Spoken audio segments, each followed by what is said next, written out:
Olá a todos! Sejam bem-vindos a esta apresentação. Eu sou a Alice. Estudo na Universidade do Algarve, no curso de Gestão Marinha e Costeira. E no âmbito da disciplina de Biotecnologia Azul, venho apresentar a produção de biocombustíveis através de biomassa marinha, com especial atenção para as microalgas.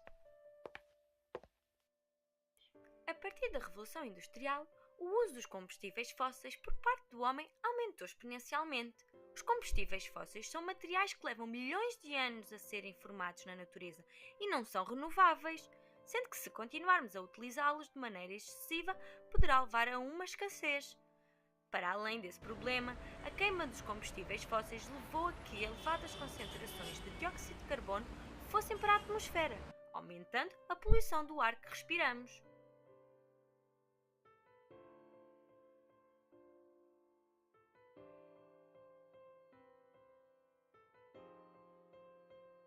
Como alternativa aos combustíveis fósseis, a ciência desenvolveu o que hoje chamamos de biocombustíveis.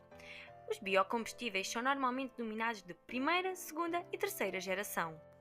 Primeira geração. A produção deste tipo de biocombustível é caracterizada por tecnologias bem estabelecidas e bem desenvolvidas. Biocombustível de primeira geração utiliza como biomassa a matéria-prima alimentar para a sua produção. Segunda geração. A segunda geração inclui os biocombustíveis que são produzidos a partir de grande variedade de matérias-primas, que variam desde matérias-primas lenho-celulósicas e resíduos municipais sólidos. Terceira geração. A produção de biocombustíveis de terceira geração está ainda numa fase de investigação e desenvolvimento. Este biocombustível tem por base na sua produção biomassa derivada de algas. O que são microalgas? Microalgas são algas de dimensões microscópicas e que podem ser de origem marinha ou de água doce. Vivem com base na luz solar e no dióxido de carbono, através da fotossíntese, em que um dos compostos produzidos são os lípidos, usados nos biocombustíveis. O cultivo de microalgas para a produção de biocombustíveis segue etapas de upscaling, isto é, a tentativa de aumentar sempre a quantidade de biomassa produzida pela cultura de microalgas, começando desde um tubo de ensaio com poucos mililitros até grandes reservatórios de milhões de litros. O sistema aberto que tenho atrás de mim é o que se chama de Raceway, um dos métodos de cultivo de microalgas.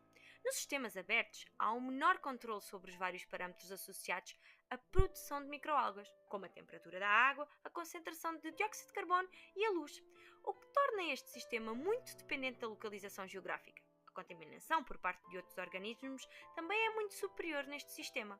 Por outro lado, os sistemas abertos têm a vantagem do seu baixo custo de construção. Estes são os fotobioreatores. O cultivo de microalgas em fotobioreatores é um dos métodos mais utilizados que definem o sistema fechado, que, ao contrário do sistema aberto, é possível controlar as condições de cultivo, como a temperatura, a iluminação, a quantidade de nutrientes, entre outros. Em contrapartida, os custos de manutenção e construção de um fotobioreator são mais elevados que nos sistemas abertos, mas o seu rendimento em óleos é mais abundante. E como é formado o biocombustível? Existem 4 passos. Primeiro, é necessário o pré-tratamento da matéria-prima, através da filtragem dos óleos das algas, removendo contaminações sólidas e teores de água. Em segundo, é realizado um tratamento para identificar a quantidade de ácidos gordos na amostra, que através da neutralização são removidos. No terceiro passo, são adicionados álcoois, como o metanol ou o etanol, para aumentar o rendimento do processo que separa o biocombustível do glicerol. Por último, é realizada uma purificação do produto final, para que haja uma remoção de produtos residuais das reações químicas anteriores. Economicamente, existem, por exemplo, análises de viabilidade realizadas para a produção de biodiesel através de microalgas. Empregamos como exemplo a análise realizada por Ivanor Zarto em 2011 para este tipo de biocombustível. Os maiores custos iniciais são referentes aos equipamentos necessários para o cultivo e colheita das microalgas. Estes são os custos totais de equipamentos e do consumo de energia por ano. Agora apresentam-se os valores de comparação entre os custos de implementação das microalgas entre os métodos de fotobioreatores tubulares verticais, horizontais e a lagoa de Raceway, relativamente ao custo inicial total por hectare. Em seguida, apresenta-se para os 3 tipos de sistemas os diferentes custos anuais com os cultivos das microalgas. Também a produção de biomassa apresenta uma estimativa de custo diferente por quilograma para os sistemas de fotobioreatores tubulares verticais, horizontais e a lagoa de Raceway. O custo por litro de biodiesel convencional é de aproximadamente 547 cêntimos, face ao menor custo de biomassa por quilograma de microalgas. Assim, conclui-se que o biodiesel proveniente de microalgas nos dias de hoje é inviável economicamente. O principal fator que aumenta a inviabilidade económica do biodiesel por microalgas é o elevado consumo de energia. Tende-se atingir biocombustíveis competitivos economicamente, mas como podemos fazê-lo?